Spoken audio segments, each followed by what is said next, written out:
on the second Wednesday of each month. Our talk today is Death and Dying in Buffalo County.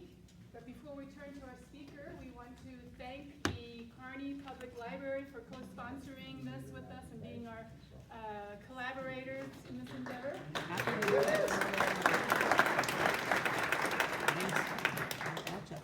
And to point out some of our upcoming talks, look at this, Dr. Linda Benning. Oh my God.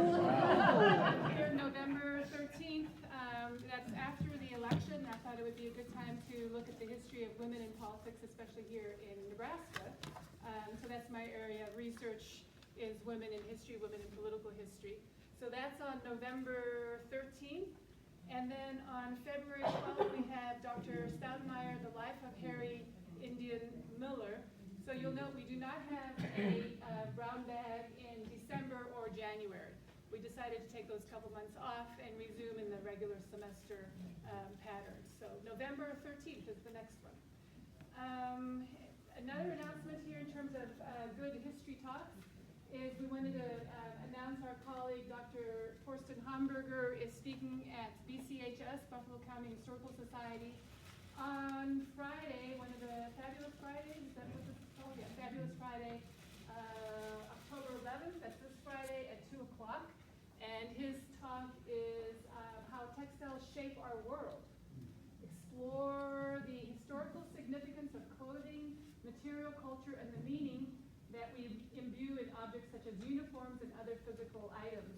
And of course, his research is on the uniforms that the stormtrooper uniforms that the Nazis used very effectively to both organize and instill violence in the communities. So follow the history department. We're all organized on Facebook and online and on Twitter, or X, I guess it is now, Instagram. Sign up for events, emails at the front table. We also have a QR code now, so if you like what you see, you're welcome to hold your phone up to that. And then that'll open up into our website. We do a lot of research and public engagement, as you know, and we work with students and undergraduate research. So if you'd like to contribute and support some of our endeavors, the QR code will take you where you want to go to make a contribution. So our talk today, Death and Dying in Buffalo County by Dr. Nathan Tye.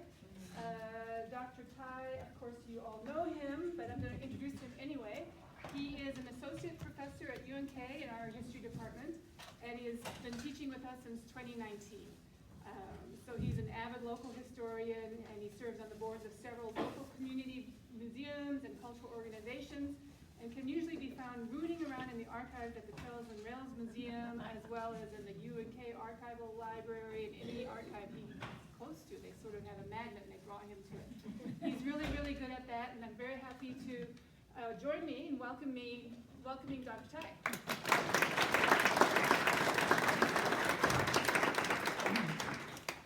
Well, good afternoon, everyone. This is an appropriate talk for the Halloween season, right? It's a very morbid but fascinating talk, and I want to begin by offering my deep thanks to the Public Library for allowing us to organize these talks, to all of you, those I know a great many of you are regular attendees, some are certainly here for the first time, and as well to the Buffalo County Historical Society and the UNK Archives and Special Collections. The materials that I'm going to be sharing with you today come from these local collections. Trails and Rails is volunteer run and has a wealth of information about our community and are really the stewards of important stories, and stories that you might not even expect, which is some of what we're going to be looking at today. I also want to warn you, and I will tell you when we get there, there is one very graphic image in this presentation of two burnt corpses. And I will tell you when we get to that photo, I will prep you for that photo, so just, if you haven't eaten your lunch or you're eating your lunch, just FYI, there are two incinerated men that we will be looking at at one point in time. But I want to begin our conversation today with I guess a little bit of I guess friendly advice or just something that we're all going to die. Sorry, at some point we're all going to die. That is just a universal truth that we are all in this room, the shared experience of human mortality. But how we die is going to change. How we are remembered, how we are buried, where we are buried, and how our descendants or those who come after us will treat our bodies, it will not stay the same. We will always shed this mortal coil, but it will be different, as you're going to see. People in the community have mourned, have buried, and have commemorated in a great many different ways over the last 150 years of the community. And as any good historian does, I kind of want to point you to, I want to offer some book recommendations before we begin to kind of give you the stakes of our conversation today. And there's a great body of academic and popular scholarship on dying, which Thomas LaCour's, this is a very large book for those who have ever tried to read this telephone book. But what he tells us is that the work of the dead, that the dead, we use the dead as a culture and a society to make meaning for our own lives, for the meanings of our community, for how the stories that we tell about ourselves. And that the work of this dead is a history of how we imagine them to be, how we give meaning to our lives, and how they structure public spaces, politics, and time. And this changes over time. The dead have different meanings. They are put in different places, and they are embodied in different ways.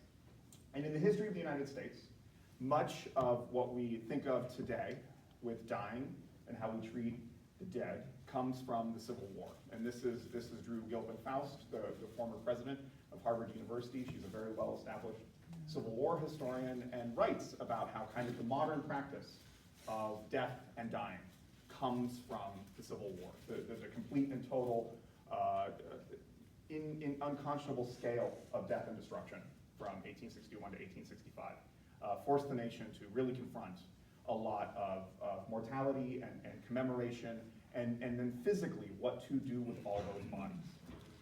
And one of the things that comes out of this is a notion that the state and that the government has an obligation to the dead. It is no longer just families, it is no longer churches. And we're going to see that in our conversation today. But most importantly, when we think about death and dying, there's an important observation from a dear colleague of mine, Dr. Carol Willey, who is with us today, despite the truism that only death and taxes are universal, it seems equally true when it comes to burial rituals. Everything is local. So there's a lot of historical work on death in the United States, death in the European context, death in the American context. But the story of Buffalo County is the story of Buffalo County, and it is different and it's distinct and it's a little bit of a variation. And so I want to take you today, when we tell this story, to the first American cemetery. And it's technically not in Buffalo County, but we're gonna be a little flexible today. We're gonna go down to Fort Kearny. Okay? And the first cemetery is at Fort Kearny. The first organized American cemetery is established when the first soldier or traveler on the Oregon Trail dies at Fort Kearny. And we know a little bit about this cemetery.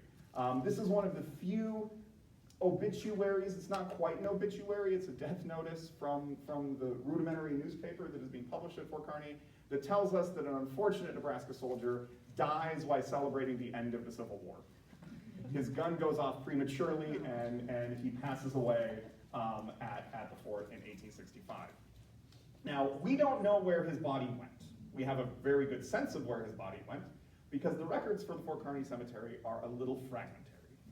But one of the fascinating things about the Fort Kearny Cemetery is, as the earliest cemetery in the Buffalo County area, as the earliest cemetery for our area, is we know what it looks like.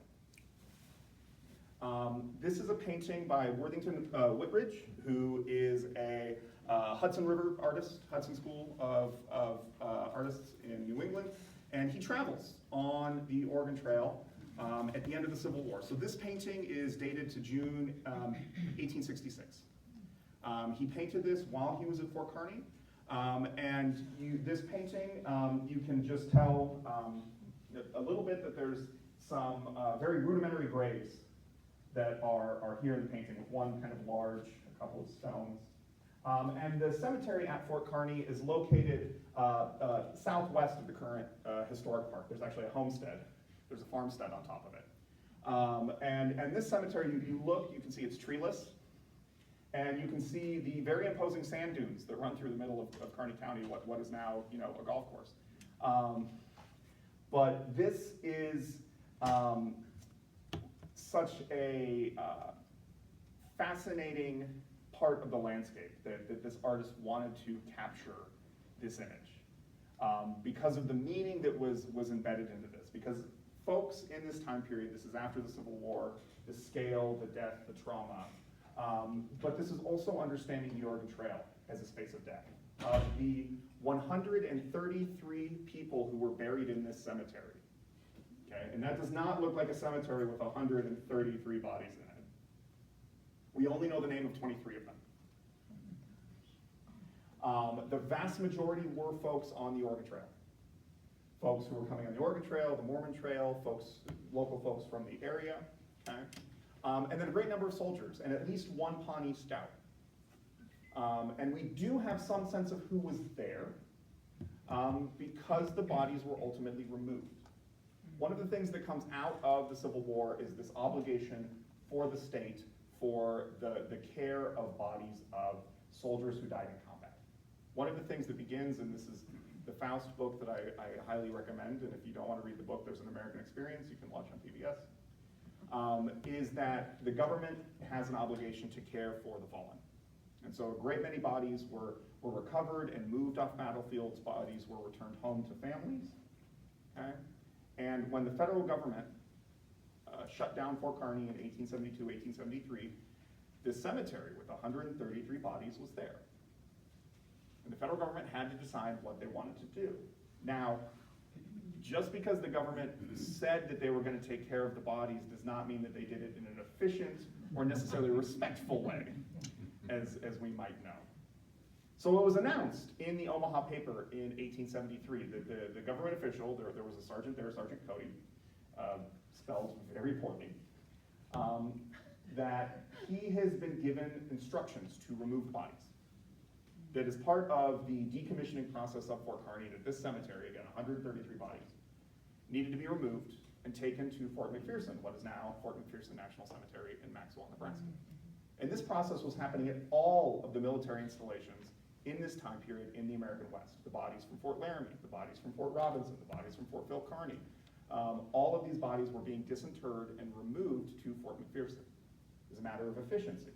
It would be easier for the federal government to maintain and care for these veterans and these deceased travelers in one location instead of, a dozen forts all across the American West. Also, it's a couple of acres of farmland. It would be good. It's good farmland. It's Platte Valley farmland. Okay. But what we also know is the local contractors were not necessarily the best grave diggers in the area. So we have this account from July 21st, where they describe the disinterring of an unknown individual, could be a soldier, could be an Oregon Trail traveler, we don't know. And they brought the body to the local 4th of July celebration. Oh. Another petrified man has been exhumed in removing the bodies from the cemetery at Old Fort Kearney at the celebration of the 4th at that place. So it was a central place for members of Kearney County and Buffalo County to go to the fort and hold patriotic celebrations at this former military installation. They made a very attractive sideshow of the body, but on exposure to the air a while, it began crumbling like chalk. So it had obviously absorbed some of the water from the Platte River. The body was then taken from the ground and was estimated to weigh 600 pounds, but exposure soon reduced its specific gravity to the weight of a living person. The putrefaction will be remitted to the earth by the officers in charge of that work. So what we see is the government taking care for the bodies of, in all likelihood, a veteran or a traveler on the Oregon Trail, but local curiosity getting the better. This is by contemporary standards, wildly disrespectful to bring the body of in all possibility, a deceased veteran to a 4th of July celebration. Okay. But the news of the disinterring of these bodies also raised some air elsewhere in the state. And this has, I gotta unpack this one a little bit. There was a comet, not Halley's Comet, but a visible comet in 1874. And this really weird joke from the Omaha paper, if the comet's tail should happen accidentally, as it were, to strike down and kill off our old fogies, the surviving citizens of Omaha would cheerfully contribute their bodies, petrified at the old Fort Kearny Cemetery and setting them up for ornamental gate posts at Hanscom Park. So if this comet were to hit Omaha and kill the elderly, we'll prop them up like the mummies we're finding out at Fort Kearny. So it's a very different attitude towards disinterring the dead. That there's an understanding of respect and a need to commemorate, but that doesn't necessarily mean we're going to do it in a very respectful way. Okay. But by the time when this is all going on, 1873, 1874, the city of Kearny has been established, right? We have just celebrated, relatively recently, our 150th anniversary. And the city of Kearny is not large. This is a very early depiction, a sketch of Kearny in 1873, and this is taken from what is now Lake Kearny up in the hills. There was no lake in this time period, which is important for our conversation. Not a very large community. We have the railroad. We have we got a telegraph line coming in, some early businesses, and then the hills now on the northern side of town. And the town begins to grow and begins to expand. This is an image of Kearny in 1881. Again, we've expanded a little bit. We have the Burlington and Missouri route here. We've got a little horse track on the west side of town. Here's Whittier Elementary School, but we still have these hills on the north side of town. And in this time period, there's an understanding that, again, that much of the obligation for burials are increasingly being pointed and directed at governments. That the idea of churchyard cemeteries that are popular back in England, that are at the center of town, are no longable. The cemeteries fill up relatively quickly, and matters of sanitation and disease are of great concern. That having a cemetery, having dead bodies in the middle of town is not ideal. And so many of the communities out here do not do that. And we don't have churchyard cemeteries in Kearny. The closest thing to burials we have is the columbarium at St. Luke's Episcopal Church. It's the only burial space in downtown Kearny. And that's a relatively recent addition. So what has happened is the rural cemetery movement. This idea that we need to have cemeteries on the outskirts of town, away, so that if there's disease or any concern about bodies, that it's far enough away, okay? And so if you are going to establish a place to bury bodies, and the idea is that it's a little garden-like, very pastoral, very beautiful, relaxing. And so they put the first cemetery in the city of Kearny in the hills over what is now Lake Kearny. And there were a number of burials that were placed in this cemetery, which unfortunately we do not know the precise location of which, because the surviving newspapers and other records, everybody at the time knew where it was, so they don't need to explain it to us today where it was. They just say north of the present location of the lake, which is not helpful. There's a lot north of Lake Kearny. And by the 1880s, you have the lake. They have created the reservoir. This is an early Solomon Butcher photo. This is actually from 1901 of Lake Kearny. The lake is created in the 1880s to facilitate the Kearny Canal and provide irrigation and eventually hydroelectricity to the city. And so the idea of having a cemetery next to a water supply, and also an increasingly idyllic and ideal place to put homes, is not welcomed by the city of Kearny. And so the city has to figure out what to do with these bodies. But they have a problem. They don't quite know how many people are up there.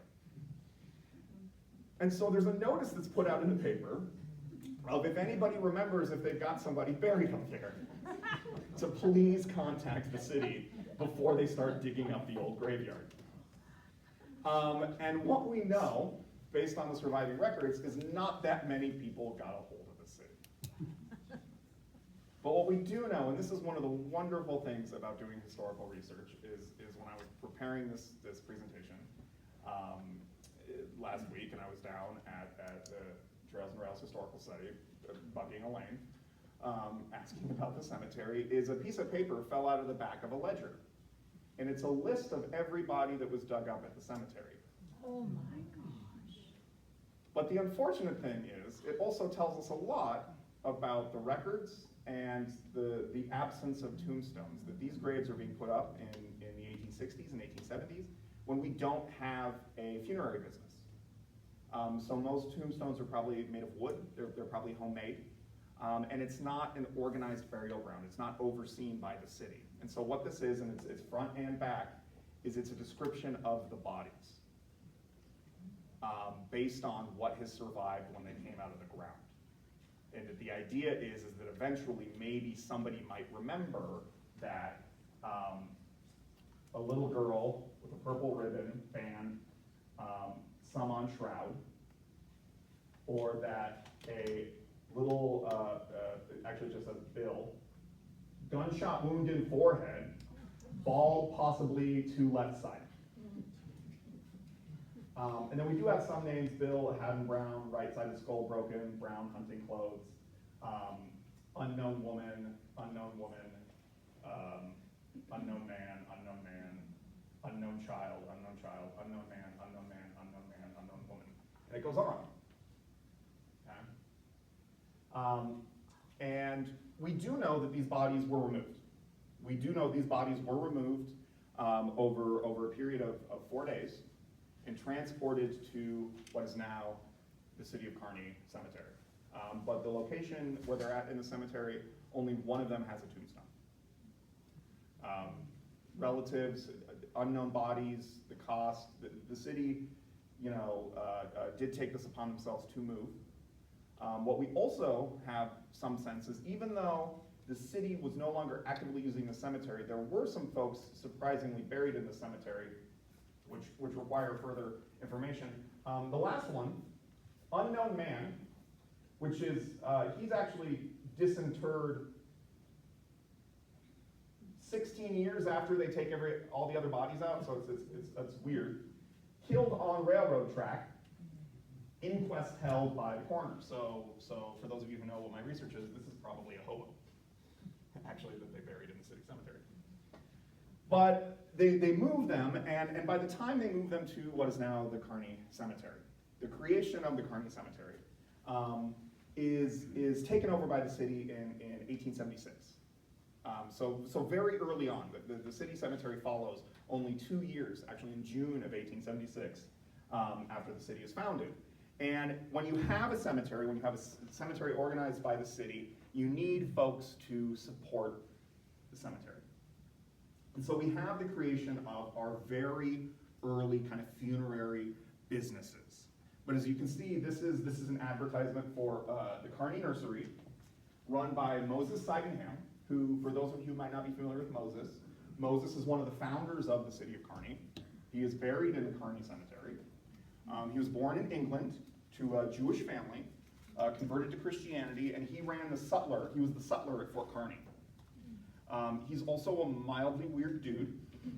He publishes a newspaper called the Central Star of Empire, and he wants to move the U.S. Capitol to Kearney. You've probably heard that anecdote. This is the man who did that. He published a newspaper, he sent it to everybody, and he thought that Washington, D.C. should be converted into an insane asylum, and the U.S. Capitol should be built where the Family Fresh Market is today, on the Capitol Hill of Kearney, where centrally located.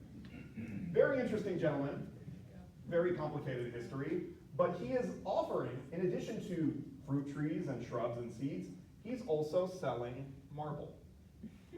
And so you can see how the funerary industry is not a dedicated industry yet. It's kind of a side hustle, if you will, to use a kind of contemporary term, for a lot of these gentlemen. The other thing, though, is he's also operating this out of his residence, which is on Atwood Island, Platte River Bridge. He actually still is living down by the fort. So it's a bit of a mild pain that if you want a tombstone, you have to go down to Fort Kearney to find him. Not a really good, location for selling marble. But we then have an actual funeral director, if you will, in Kearney by 1876. And this is F.J. Switz, and he is the first undertaker in Kearney. He's also the county coroner. And he actually lives through, he passes away in 1917, which we're going to see is important in a bit. And as we also see, he's a carpenter who happens to make coffins.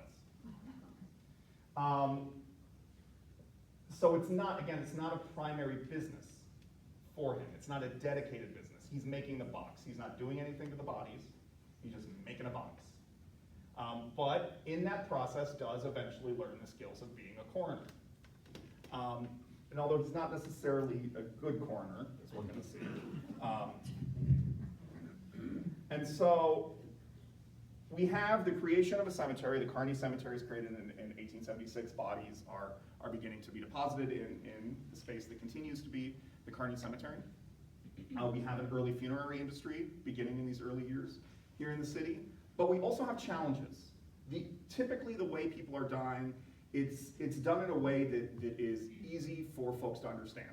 Folks are dying of accidents, folks are dying of illnesses, folks are dying of old age, right? There's not a need for an investigation. There's not a need for community discussion about how someone died or why someone died. But there are always exceptions to that. So a great many of you are certainly familiar with the story of Luther Mitchell and Amit Ketchum. So they were homesteaders in Custer County who began to have a little bit of a conflict with a local rancher in Custer County, the olive ranchers. Okay. That there were accusations that these homesteaders were stealing cattle. There were accusations that the cattle were trampling on their crops. And so the local sheriffs deputized a group of cowboys, including one of the ranchers, unbeknownst to the sheriff, because he was operating under a different name, because he was wanted for crimes in Texas. And they go to the Mitchell and Ketchum home. And Ketchum is a young kid, he's a young farmhand, and Mitchell's older, Mitchell's in his 60s. The deputized cowboys and the sheriffs show up, there's a confrontation, and the cowboy who is the rancher who's living under an assumed name is shot and killed. And so then the sheriff is brought back in, the men are brought back in, they are taken and transported to the jail here in Kearney on accusations of murder, of Shelton would later to be announced as a member of the Olive family, and that they are then going to be prosecuted in Custer County. So they are detained by the local sheriffs, they are taken to the Plum Creek Station, what is now Lexington, and then they're going to be transported up to face trial in Custer County, and they don't make it. They are surrounded by a group of the ranchers from the folks who they have murdered a member of the family. They're taken. There are a variety of different claims that these men were masked, that these men were known, the sheriffs were involved and turned over these men. But it becomes a very notorious episode kind of in the history of crime and punishment in Central Nebraska. So much so that Solomon Butcher would later recreate the lynching of these two men in this photo. So this is a later depiction of you have somebody dressed up like Mitchell and Ketchum hanging from a tree and masked desperados around him. They are killed, and then in the course of the lynching, one of the ranchers fires his gun into one of the bodies, which sets it on fire. They then bury the bodies, and a couple of days later, as you know, these folks don't show up to the courthouse, and the sheriff goes back to the train station and says, "Hey, this posse stole these men." So they need to figure out what to do. And the bodies are then brought to Kearney. Okay? And this is where our coroner comes back in, because he later tells us in 1916 he doesn't actually know whether they were set on fire when they were alive or when they were dead. He gives this interview later. And this concern about what do we do with these bodies, how do we deal with this death, becomes a spectacle across the state. Okay? And so we see what happens is the coroner, F.J. Switz, actually calls in a local photographer to shoot photos of the body, of both the bodies. And this photo then starts to get spread around. So the Grand Island Times tells us, don't look at it. Don't look at this photo, okay? The Central City paper says, you can buy some from us for $3 a dozen. Okay? So this understanding of folks can't figure out this death. It is a spectacle, it is violent, it is visceral. Okay? There are accounts in the early accounts of this trial that these men were set on fire when they were alive, and that you could hear the screams through the canyons. They're killed outside Callaway. There's a historical marker there today. But when the bodies are brought back in, they are so gruesome that it needs to be recorded. Okay? And so when I tell you that there's going to be a graphic image I'm about to show you, one of the real treasures that we have at the archives at the University of Nebraska at Kearney is the only known stereograph of these bodies. Now, this is a photo that has been reproduced. Solomon Butcher includes it in his History of Custer County. There are later, again, reproductions, but as far as we've been able to determine, we have the only original stereograph produced in January of 1879, okay? And this local photographer on the back gives a description of what is going on of this trial. Okay, a reward of $700 was offered for the arrest of Mitchell and Ketchum by one. All of the cattle came from Texas. They were arrested. They were handcuffed together, stripped, and partially skinned, then burned alive, then hung up and left by cattlemen to hang there for several days. Incredibly gruesome. And the other thing is this is also a stereoscope. So those of you who are kind of vaguely familiar with Victorians, which I'm about to show you, this is shot at two different angles so that when you put it in a stereoscope, it's 3D. So it's a very different understanding of how to engage with dead bodies, and these are the bodies after they're brought to Kearney. Okay, so these two men, these two incinerated corpses, are on boards in January 1879 on the streets of Kearney. This is actually outside F.J. Switzer's shop.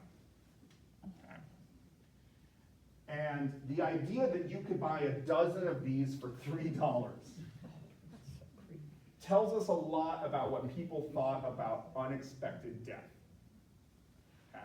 That the proper way to mourn someone, that folks had a lot of contact with the dead in this time period. Family members died when they were young, children died, an illness could take you, and many of the traditions were, you spend time with the body in the home, right? Overnight, you have the coffin propped up, you have different commemorations in the home. There was an understanding that bodies weren't as scary necessarily as we might think of today. There was not that much distance between death for folks in the 19th century. But this was an exceptional case. But what we also know is despite the spectacle, right, and folks at the time, as the newspaper clipping sells, folks did think that this was distasteful, that this was being sold. And a great many of them is they have not survived, right? Again, this is the only known copy of this. Is that we know, though, that there were enough family members, there was enough concern that they were properly buried. And so they were buried respectively. We just have a very short notice that ultimately Ketchum was buried in the Kearney Cemetery. He's actually near the entrance to the cemetery. And he has a modern tombstone. And you can actually see, it's a little disconcerting, you can see the vault poking out of the grass a little bit. There's some brick in the vault. Whereas Ketchum is buried in Central City, or Mitchell, excuse me, in Central City. And this new cemetery where they're being put, so this is in January, February of 1879, so the cemetery is only 3 years old. So he's really right at the front of the cemetery, if you go out there today. Just really beyond the fire department's wagon there in the entryway when you come in. The decision to have this cemetery, to put this cemetery on the outskirts of town where it is no longer, was a very important part of the city of taking on this obligation. So this is an image of Kearney from 1888, and this is a very large image of Kearney. It's about, the real image of this is about 3 feet wide. So it's a very large depiction of the city. And the city has grown significantly from those earlier photos. And you can't put a cemetery up here because there's a lake now. Okay, and what is now a YRTC, but at the time the State Industrial Boys Home is here. You've got the railroads, a growing, burgeoning downtown, what will eventually become the university, right? And if you look very closely in the corner, in the upper corner, is the cemetery. Again, on a hillside, above the city, far away. So if there's any concern about disease or miasmas or anything, that this is going to be an ideal place. And the city maintains this, but there are concerns about how the city is maintaining this. And will eventually be continued concerns as the city begins to encroach on the cemetery. Again, this is a later, this is 1915, the cemetery's up here now. And you have a neighborhood around it. We didn't put it far enough out of town. Okay, as we even know today, where it's located. There's a middle school next to it. And it is something, though, that is recognized by the city as an ideal kind of romanticized location. It's a place you can spend time with your relatives. It's a place that you can mourn. There's a very particular kind of image that they want to develop of what this city cemetery looks like. And so we have early accounts, again, of the city. There are already some nearly costly stones and monuments in the city of the dead, which is a common phrase in this time period, that cemeteries are supposed to kind of echo the architecture of the living. And a few of the lots are kept in good conditions by loving friends and family, but most of the enclosure has been allowed to go with little or no care. The city doesn't have anybody maintaining it. It's just an open ground, and you are individually responsible for maintaining your own cemetery plots of your descendants. Eventually the city will run water up to the cemetery to kind of help with the maintenance and care, but this is just what I do. As I was reading the city ordinances from 1890 last night, just what I do. The only restrictions on the cemeteries, even at this point in time, is that you can't have cattle or livestock grazing on the cemetery grounds. It's the only city ordinance related to the cemetery by 1890, which tells us a lot about what is going on here. So the city, they begin to understand, they're like, okay, people are beginning to invest, people are spending a lot of time up there, we're gonna have more residents. There's also a hope, right, that as the city of Kearney grows, the cemetery will fill, because it means you've had a successful city and your population is growing. And so they create a position of a sextant. And part of what is the pressure on this is local residents are beginning to invest. That the fact that you buy a tombstone is remarkable enough that it's in the paper. Okay, that the family lot in the city cemetery belonging to D.B. Smith has been adorned with a handsome headstone furnished by J.W. Holmes. The stone is very substantial and has a rich appearance. And J.W. Holmes' tombstones, you can actually tell. He also operates out of Lexington. Depending on the era, sometimes they'll have a signature at the bottom of the tombstone. So if you kind of know who you're looking at, you can kind of see the different manufacturers and the different local makes over the years. But so there's investment. People are wanting a cemetery. And it's not just in the city of Kearney either. This is also one of the kind of the unusual artifacts of death around here, is a photo of a tombstone. But if you'll notice, the Midway Hotel's in the background. There's not a cemetery where Mona's at, as far as I'm aware. This is a photo of a tombstone that has been created for a German immigrant, August Kaiser, or Mrs. August Kaiser.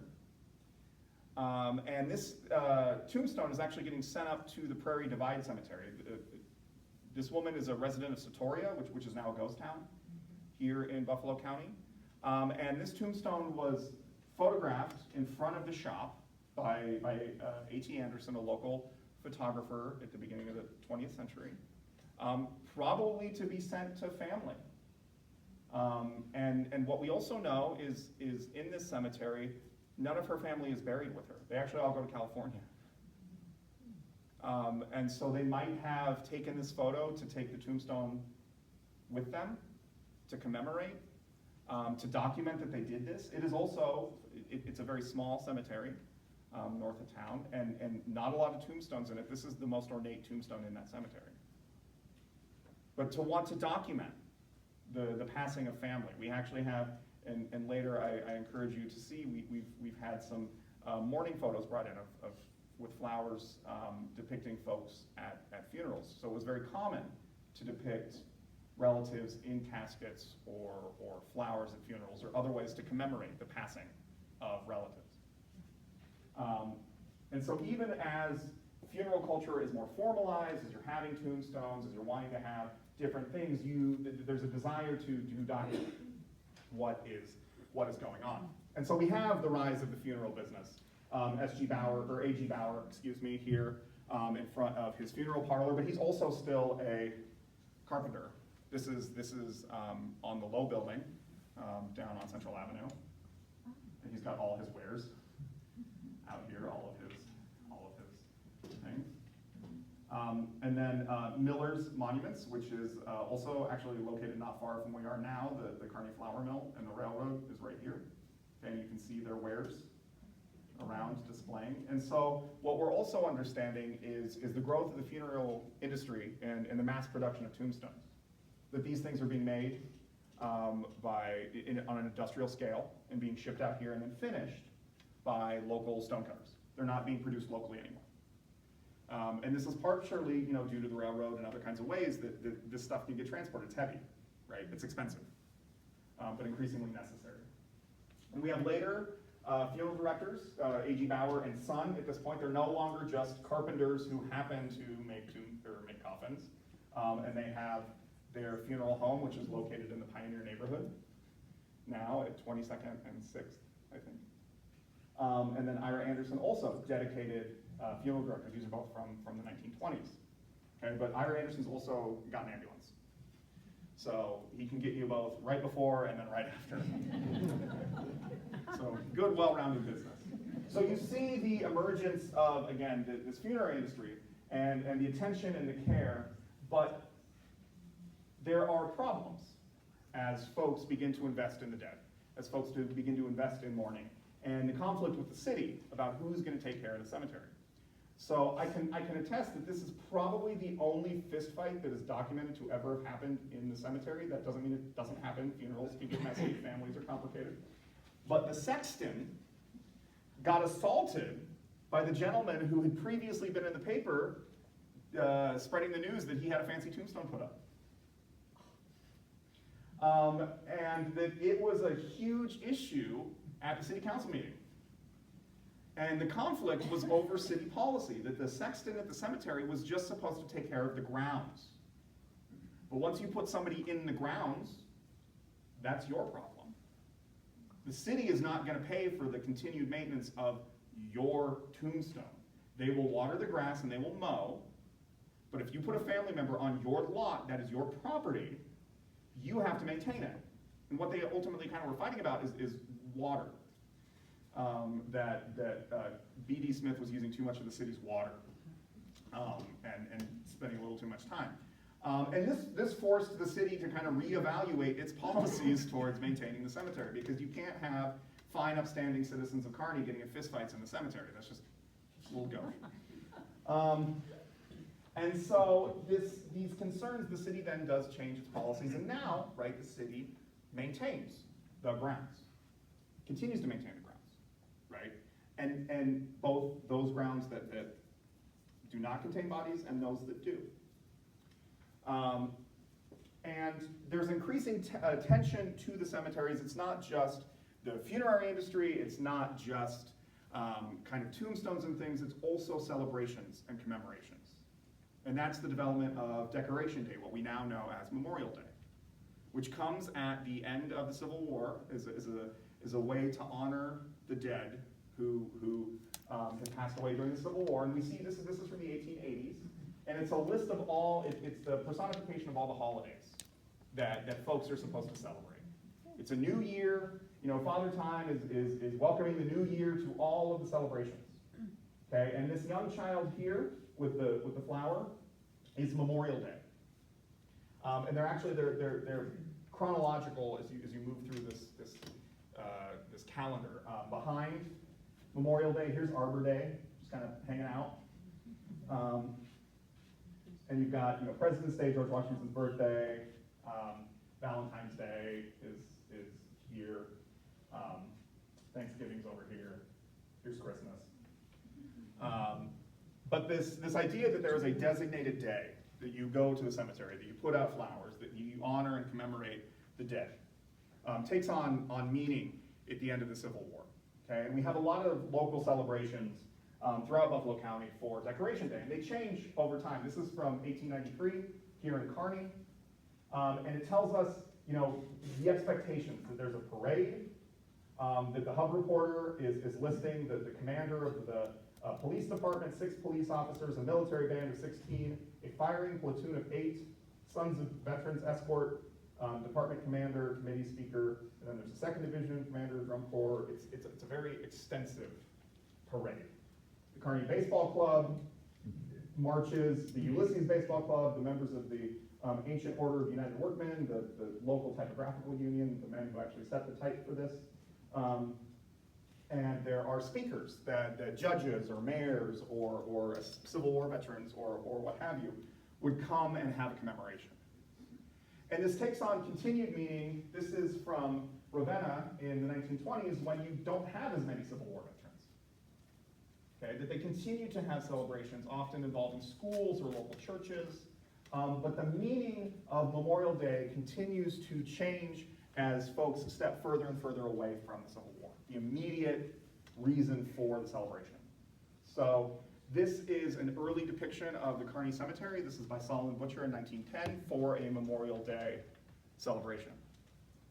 And we see men who are more likely than not the cadets from the Kearney Military Academy, and other members of the community here celebrating. It is possible it is a burial that is being undertaken now on Memorial Day. There are probably a handful of very elderly Civil War veterans in this photo, much younger veterans of the Spanish-American War as well. And it's a common scene throughout the county in this time period. This is Decoration Day in Gibbon, just 2 years later. And Gibbon, for those who might not know, was founded as a colony by Civil War veterans. So Memorial Day was particularly important in the community of Gibbon due to the high number of Civil War veterans that founded the town, who these elderly gentlemen are, and then you have younger children. So there's typically parades and ways in which Memorial Day is seen as a moment to denote the sacrifice of veterans, to talk about the lessons of the Civil War, but it changes over time, as things do. So that you have the first Memorial Day in the area in 1919, and this is the first Memorial Day after the First World War.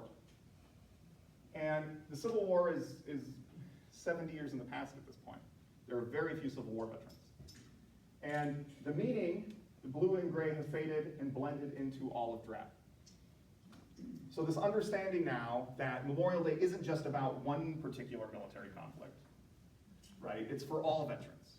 As continued wars and engagements happen, that we need to shift meaning to, and that this is something that is happening all over the country.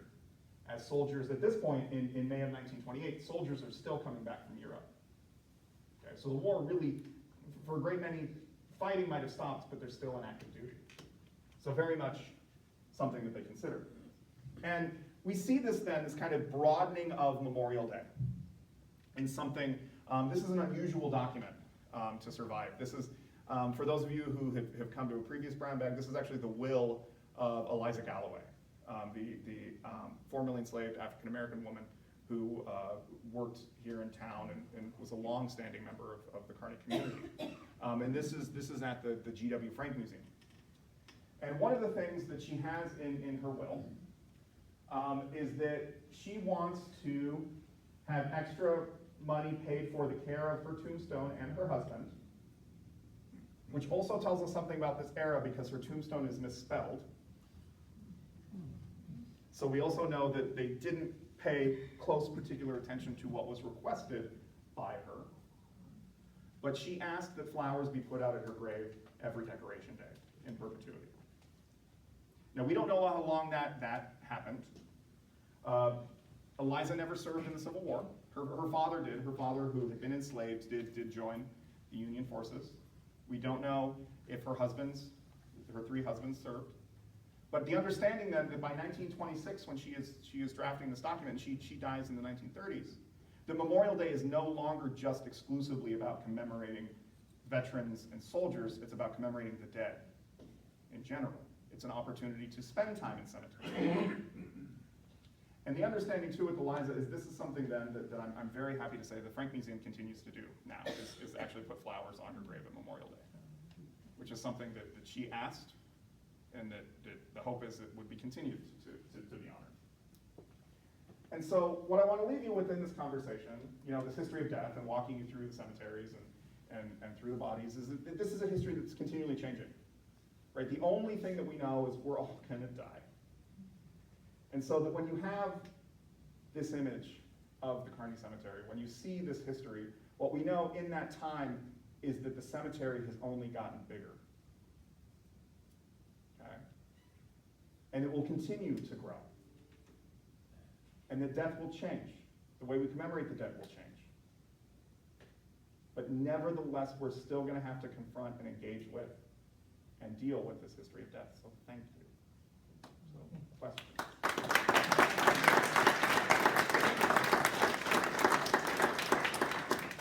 How did they spell Eliza Galloway's name? There's only one L. Oh. Actually, it doesn't even say Eliza, it just says Galloway. Okay. Yeah. Connie? When was it popular to make rings out of the deceased hair? Yeah, in this time period, it's very common, like early 19th century, like hair art, like in rings and different kinds of things, making stuff with teeth, was really, really popular. Less so by the late 19th century, but is documented in the area. The G.W. Frank Museum has a wreath made out of human hair. In our family, we have a watch fob that was made out of human hair. It's still attached to the pocket watch. We don't know whose hair it is.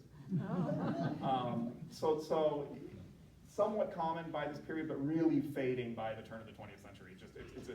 It's no longer necessary to kind of retain those kind of physical connections to folks. And you also don't have a lot of time with the body anymore, as you would have to harvest materials for your arts and crafts, because you're turning the body over to the mortuary to be embalmed fairly soon after death.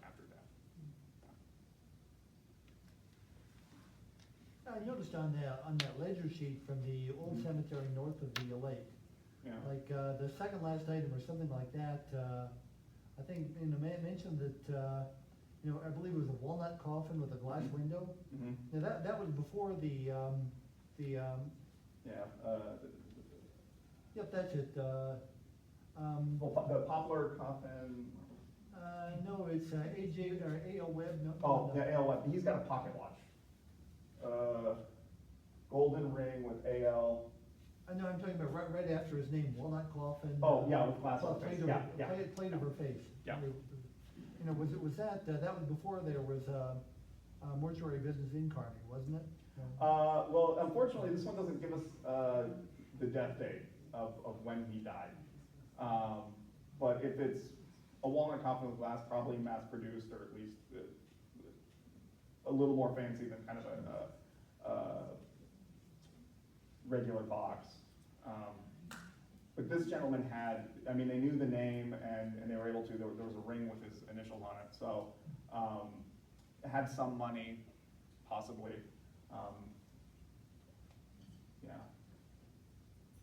Yeah, he probably got it at the local funeral parlor.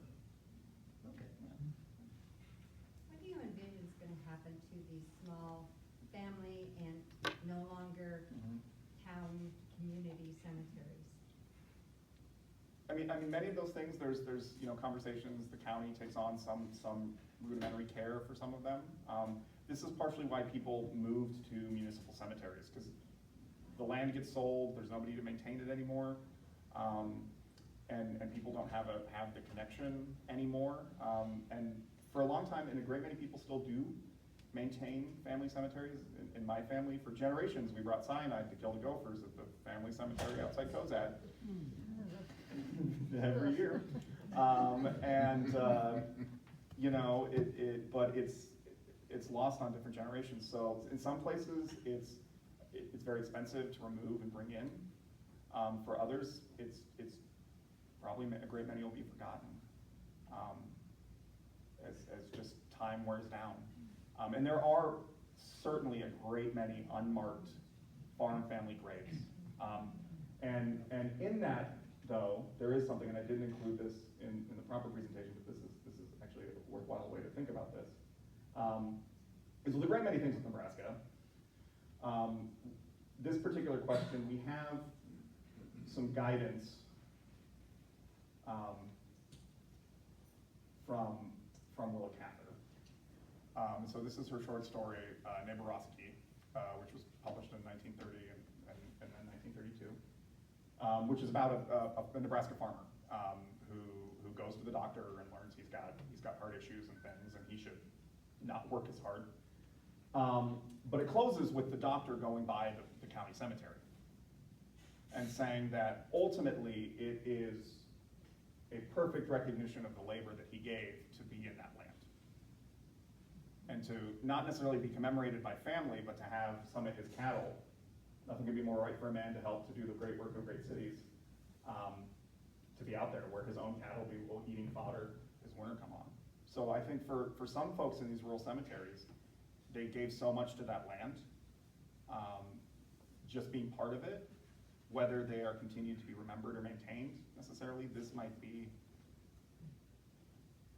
the greatest tribute that can be done to them, is make them part of the bigger whole. Were there any photographers in the 19th century to take pictures of the dead? Mm-hmm. There are memento mori photos of dead bodies that are around from the Kearney community.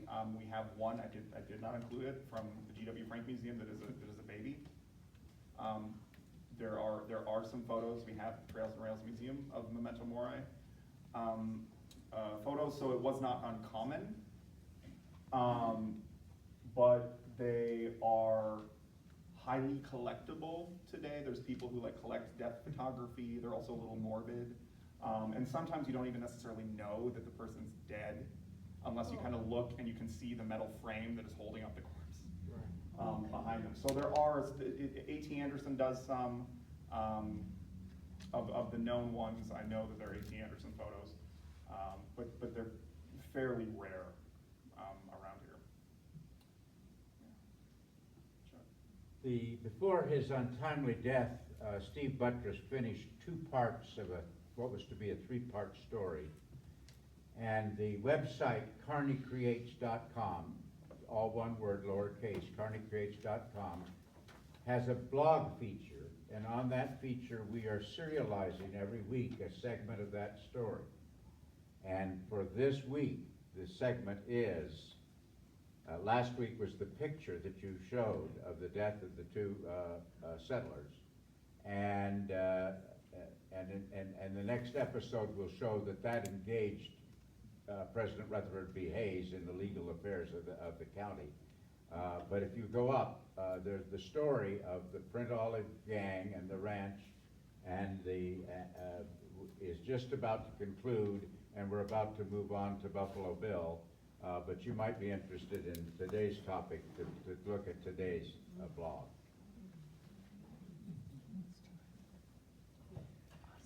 Is there any information about the Chinese graveyard that was up northwest? So, long-standing Kearney rumor, right, for those who the mythology of the Chinese cemetery. Not a Chinese cemetery at all.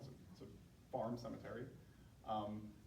We did have a very small Chinese population in the 1880s that ran a laundry actually downtown, and we have a photo of one of the men who operated at the laundry at the Trails and Rails Museum.